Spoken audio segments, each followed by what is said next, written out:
We'll all be gay by 2054.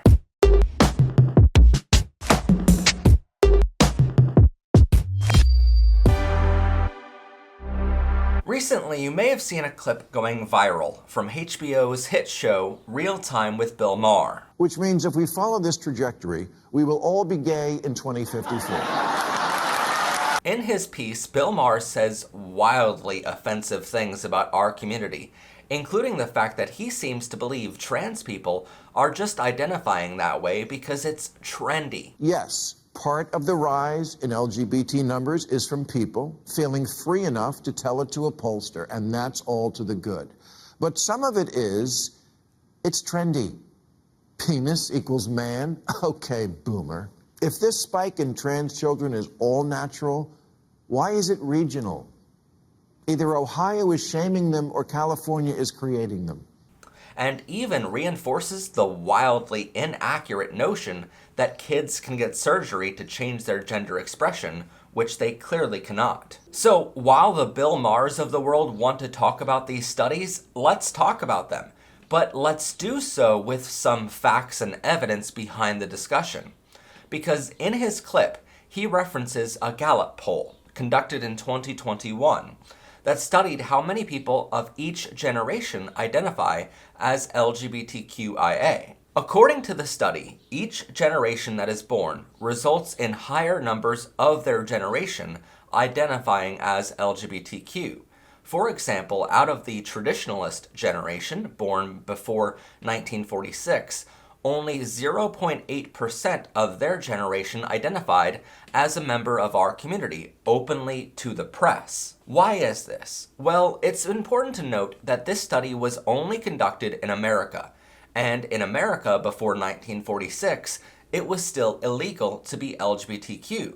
So it shouldn't come as any surprise to a TV show host, or to any rational person for that matter, why someone in that generation wouldn't be open about being gay to a member of the press back in those days. This can easily be compared to the Prohibition in the United States back in 1920, when alcohol was made illegal to drink or own.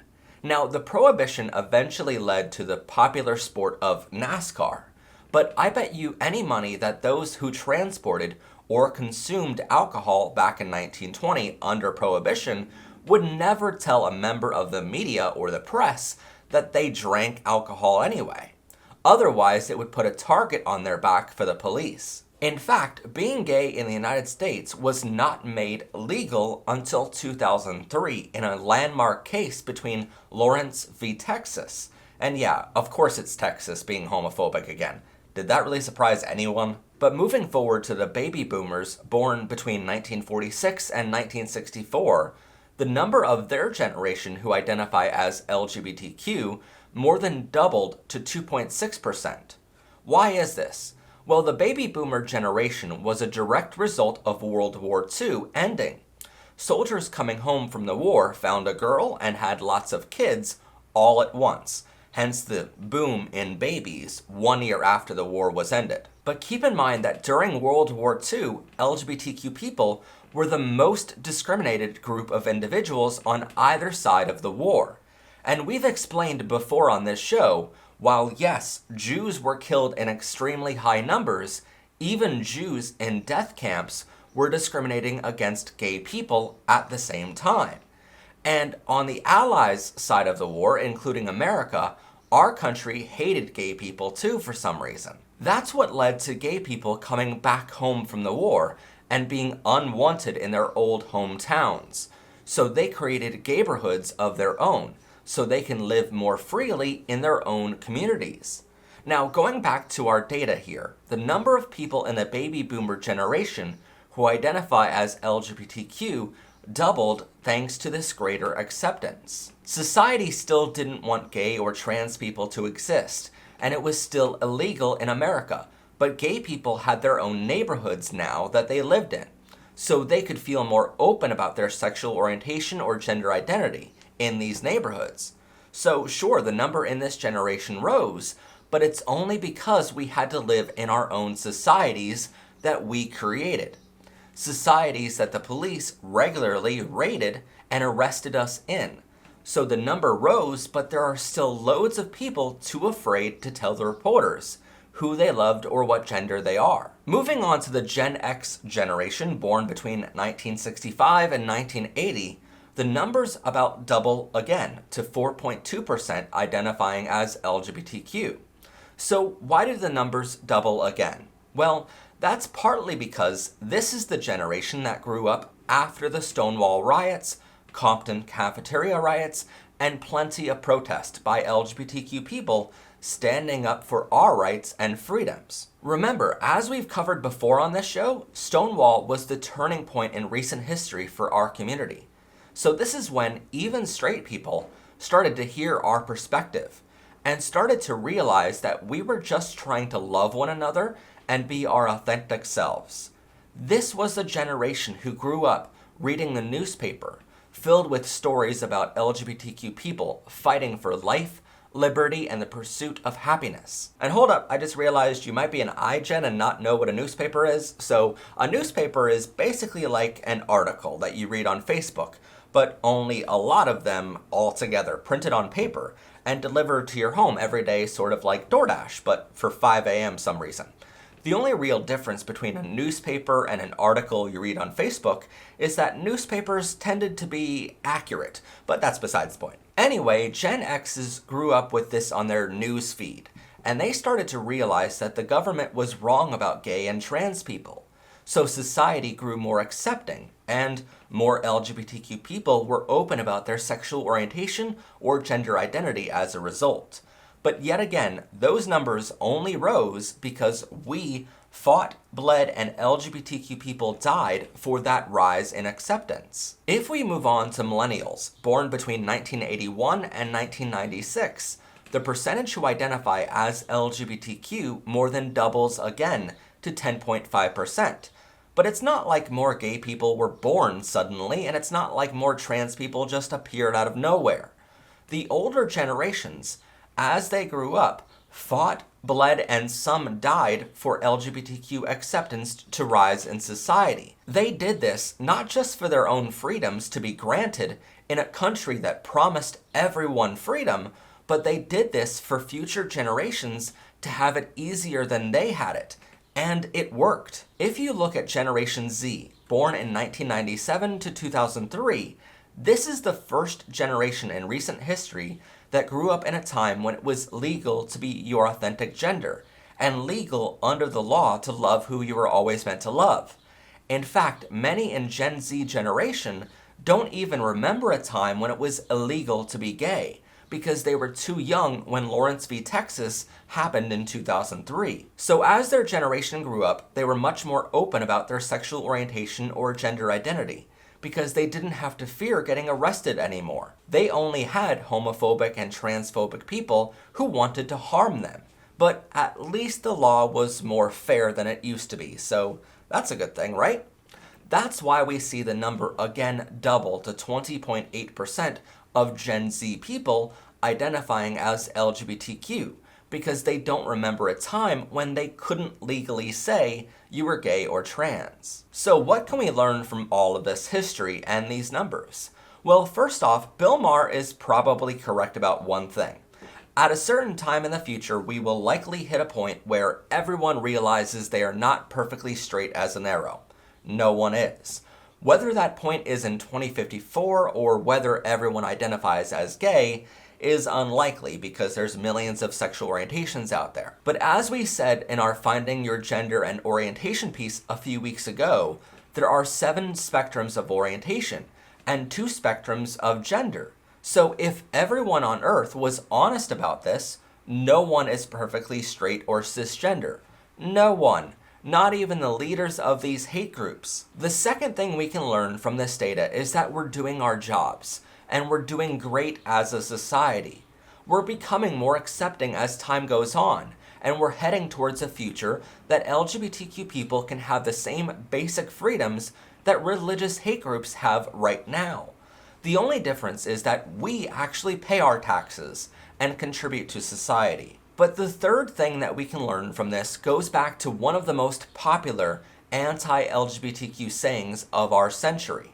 Haters of our community will say that LGBTQ people just appeared out of nowhere one day, and they will claim that you didn't hear about gay people or transgender folks before 1950. And you know what? This data actually backs up their statement, but not in the way they hope it backs them up. As we've showcased on this program before, being gay is in many capacities genetic and passed on through your bloodline.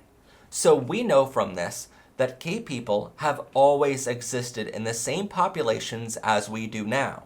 It's only a matter of how many of us were open about our sexual orientation, and that number rose thanks to acceptance rising. As we showcased in another episode, we know that transgender people have existed as far back as 3000 BCE. And we know from our Science of Being Trans episode that being trans is valid according to biology, and even a scientific law now. So Bill Maher's whole punchline, how being trans is trendy, isn't just offensive to an already discriminated part of our society, but wildly inaccurate. But if gay, bisexual, and trans people have always existed in society, thanks to what we now know about history, it's not like we just appeared out of nowhere one day in the 1950s. It's not like we were created in a lab, and it's not like all the babies are in the wrong bodies? Was there a mix-up at the plant, like with Captain Crunch's Oops, All Berries? By the way, if you comment below how much you like Captain Crunch, it will confuse so many people who watch this video later. But Bill Maher once said that the quote, "war on jokes must end."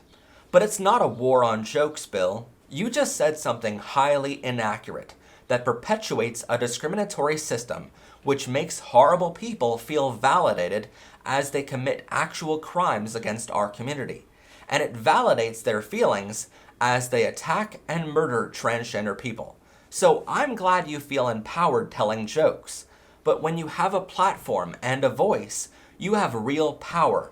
And it's up to us as host of TV shows, albeit yours is more popular than mine, but it's up to us to use that power for good. But these numbers Bill Maher highlighted actually highlight something very important. It's not like gay and trans people appeared out of nowhere. We have always existed, and no one in history has been perfectly straight or cisgender. No one. The only difference now is that 80% of non-LGBTQ Americans finally accept us for being LGBTQ. And it's odd that if you actually look at the science of how accepted we were and how many people actually identify as LGBTQ, the lines are pretty paralleled. We didn't get here overnight. It took all of these generations to get where we are today, with the very limited freedoms in America that LGBTQ people are given compared to straight people. It's not, as Bill Maher says, that we've, quote, She's come to believe that some children identifying as trans are falling under the influence of their peers and social media. Instead, it's that social media is providing these kids with the education and the terminology that our schools are leaving out of their classrooms on purpose. When the Department of Education in the United States was founded in October of 1979 by Jimmy Carter, it left a lot out on purpose. We're still dealing with an education system that will teach our kids all about how George Washington won the American Revolution, even though he clearly did not. It was thanks to a gay man named Baron Friedrich von Steuben and an intersex cavalry leader named Casimir Pulaski, who won the American Revolution, by the way. But our textbooks for kids skip over how gay George Washington was and how queer Abraham Lincoln was. Why? Well, it's maybe because some states are banning any talks about being gay in their schools, and there's a vicious attack going on right now against LGBTQ education.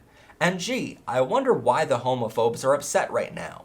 It's almost as if we see a study being conducted and call it a fantastic thing to see the results in real time.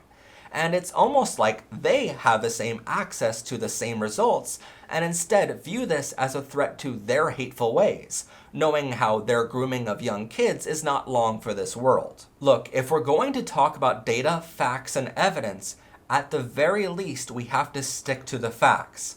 We can't cherry pick our facts and act like these numbers happened on their own. These numbers have to be coupled with the historical events and protest which paralleled the rise in these numbers. If all you do is just look at the numbers, you can make any wild claim that you want to, that being LGBTQ is trendy, like Bill Maher claimed in his show. And maybe to Bill, it's trendy to be on a hit list of tax-exempt churches falsely preaching about the Word of God. Every single homosexual in our country should be charged with the crime, the abomination of homosexuality that they have. They should be convicted in a lawful trial. They should be sentenced with They should be lined up against the wall and to the head. That's what God teaches. That's what the Bible says. But when I look at these numbers, I don't see rainbows appearing out of the blue. I see hard work and dedication paying off. No matter how much people have tried to silence us at high school graduations or in the media, I see a community that has never backed down and will never be silenced. I look at these numbers and I'm forced to salute our past generations of LGBTQ protesters and allies who fought, bled, and sometimes gave their lives so acceptance would rise. And sure, maybe by 2054, everyone will be gay. But maybe that's not such a bad thing. After all, no one was perfectly straight to begin with. Maybe this is just our coming out party, and we're all just along for the pride. Anyway, if you want to learn more about the LGBTQ community, check out this episode right here, or subscribe for weekly episodes. And if you like what we do and want some awesome merch, go to pbrmerchstore.com. As always, I'm your host, Professor Pride. Have a gay day, everyone, and bye for now.